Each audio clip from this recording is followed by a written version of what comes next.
Hello বন্ধুরা, welcome to trolley Bangla আড্ডা। বন্ধুরা, 9 মাস থেকে বদলে যাচ্ছে কুসুম ও বেশ করেছি প্রেম করেছি ধারাবাহিকের সম্প্রচারের সময়। এই দুটি ধারাবাহিক কোন সময় দেখা যাবে তা জানাবার আগে তোমাদের সকলকে বলছি, এরকম এক্সক্লুসিভ নিউজ ও ভিডিওর জন্য টলি বাংলা আড্ডা চ্যানেলকে সাবস্ক্রাইব করে পাশে থাকা বেল আইকনটি প্রেস করে রেখো। চলো বন্ধুরা, জানা যাক সম্পূর্ণ বিস্তারিত। বন্ধুরা, জি বাংলার খুবই জনপ্রিয় দুটি ধারাবাহিক হলো কুসুম ও বেশ করেছি প্রেম করেছি ধারাবাহিক। এর মধ্যে বেশ করেছি প্রেম করেছি ধারাবাহিকটি কয়েক মাস আগেই শুরু হয়েছে, আর এরই মধ্যে চ্যানেল ধারাবাহিকের টাইটেল বদলানোর সিদ্ধান্ত নিয়েছে। শুধু এই ধারাবাহিকটি নয়, তার সাথে কুসুম ধারাবাহিকটির স্লট চেঞ্জ করা হলো। 4ঠা মার্চ অর্থাৎ 4 মার্চ রাতের বেলা জি বাংলা সোশ্যাল সাইট থেকে জানা যায় যে আগামী 9 মার্চ থেকে সন্ধ্যে 6টা থেকে দেখা যাবে বেশ করেছি প্রেম করেছি ধারাবাহিকটি, আর কুসুম সম্প্রচার হবে 7টায়।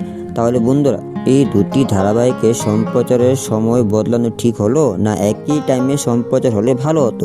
তোমাদের কি মনে হয় অবশ্যই কমেন্টে জানাও। আর ভিডিওটি ভালো লাগলে লাইক করে চ্যানেলকে সাবস্ক্রাইব করে পাশে থাকা বেল আইকনটি প্রেস করে রাখো। তো চলো বন্ধুরা, আজকের মতো ভিডিওটি এখানে শেষ করলাম। আবার নিয়ে আসবে এরকম আরও এক্সক্লুসিভ ও ইনফরমেটিভ নিউজ ভিডিও শুধুমাত্র টলি বাংলা আড্ডা চ্যানেলে।